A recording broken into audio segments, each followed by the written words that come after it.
Como habíamos anunciado, el ex procurador Iván Meini está enlazado con nosotros a esta hora. Muchísimas gracias, doctor Meini, por acompañarnos. Muy buenas noches. Muy buenas noches. Encantado. Bien, y queríamos compartir con el público y también con usted parte de la alocución de Mauricio Fernandini durante una audiencia más en este pedido de prisión preventiva planteado por la Fiscalía. Vamos a escuchar lo que dijo el periodista el día de hoy. No soy un delincuente, soy un hombre de bien que se ha equivocado. Yo quiero pedir perdón para cerrar a mi familia, a mis amigos que son mi familia extendida y a todas las personas que me han acompañado en 35 años de carrera a través de distintos formatos. A ver, la pregunta tiene que ver con la actitud que ha mostrado el día de hoy Mauricio Fernandini, es decir, respecto a la prisión preventiva.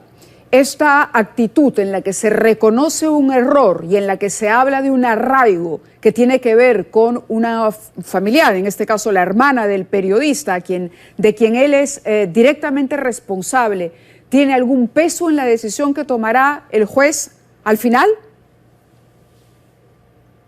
Desde el punto de vista estratégico, Mávila, son argumentos que tendrán que ser valorados, porque recordemos que una prisión preventiva tiene 3 requisitos para que pueda decretarse.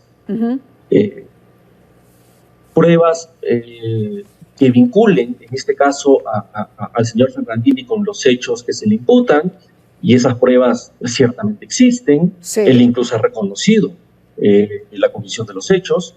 Una pena probable que supere los 4 años de prisión. El delito de colusión que se imputa supera ampliamente esa cantidad de años. Y por tanto el tercer requisito, que es probablemente uno de los más complicados de probar, es el riesgo de fuga o el entorpecimiento de la actividad probatoria. Por tanto, este argumento de decir esto ha sido un hecho aislado, yo no soy un criminal de carrera, he cometido un error, tengo arraigo, tengo responsabilidades familiares, etcétera, estarían encaminados a sugerir que no hay un peligro de fuga ni un peligro de entorpecimiento de la actividad probatoria. Pero claro, el Ministerio Público, cuando ha hecho uso de la palabra en estas audiencias, ha dado cuenta también de una serie de argumentos que, a criterio del fiscal, pues dan cuenta de este peligro de fuga y entorpecimiento de la actividad probatoria. Claro, se refiere usted a, por ejemplo, los documentos con las declaraciones de colaboradores eficaces que fueron encontrados en el departamento del señor Fernandini, por ejemplo. Por ejemplo, pero recordemos que el material probatorio que acredita el hecho delictivo cometido, eso configura uno de los 3 requisitos. Pero para que se decrete la prisión preventiva, además, tiene que probarse o un peligro de fuga o lo que se conoce como un peligro de obstrucción a la actividad probatoria.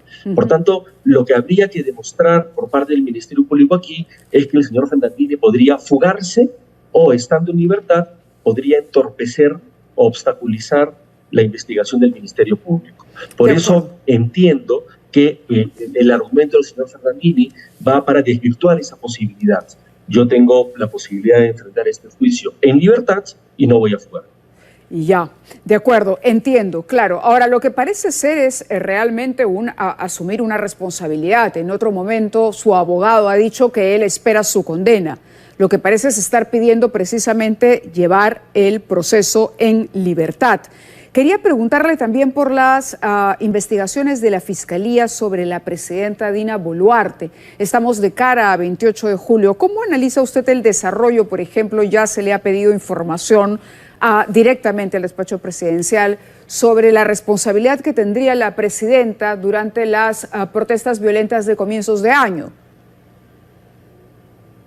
Bueno, este pedido de información por parte del Ministerio Público, de la Fiscalía de la Nación, sugiere que las investigaciones fiscales que se han iniciado por las muertes y las lesiones graves producidas en el contexto de las protestas sociales de diciembre del año pasado y enero de este año, están apuntando no solamente a los efectivos de las fuerzas del orden que habrían hecho uso excesivo de la fuerza, sino además a la cadena de mando, es decir, a las autoridades que están por encima de esos efectivos, con la posibilidad incluso de escalar hacia la propia presidencia de la República. Y aquí existen básicamente dos posibilidades o alternativas. Una primera, construir esa imputación de responsabilidad desde arriba, es decir, en tanto haya existido una orden, una directiva, una instrucción desde la cúpula que haya descendido por la cadena de mando hasta los ejecutores. Por ejemplo, como en el caso de Alberto Fujimori,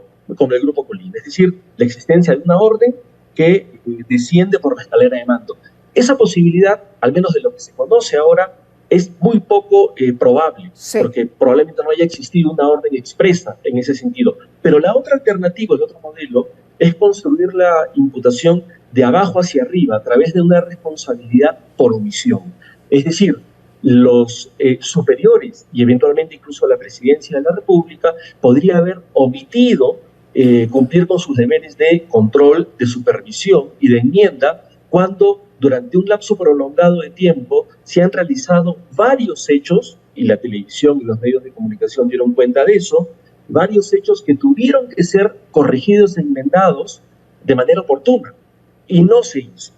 Por tanto, si fuese un solo hecho aislado, sería complicado hablar de una responsabilidad por omisión, pero dado que son varios hechos reiterados en un lapso prolongado, es más probable hablar no solamente de la responsabilidad de quienes llevaron a cabo materialmente esos hechos, sino de los superiores que, viendo que eso sucedía, no aplicaron los mecanismos de corrección que están obligados a aplicar.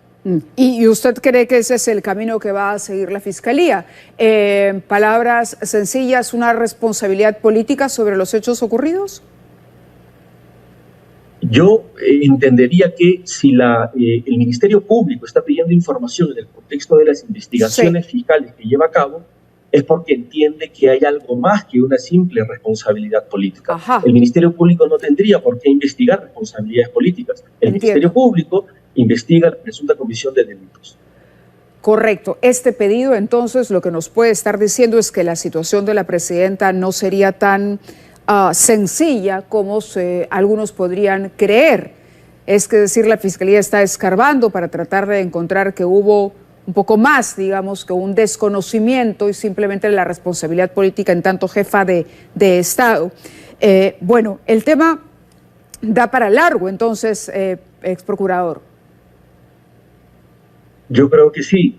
Además, como le digo, la Fiscalía no tendría por qué dirimir eventuales responsabilidades políticas. No le compete. No le toca. Está investigando eventuales homicidios o lesiones en el contexto de las protestas sociales, y este pedido de información hacia la Presidencia de la República sugiere que eventualmente la hipótesis fiscal es que las personas comprometidas no son solamente los ejecutores y eventualmente los superiores inmediatos, sino que además están indagando quiénes más en la cadena de mando podrían estar involucrados por una eventual responsabilidad homicida.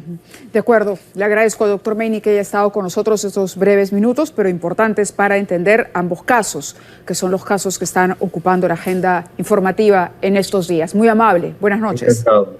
Gracias. Vamos a la pausa y regresamos.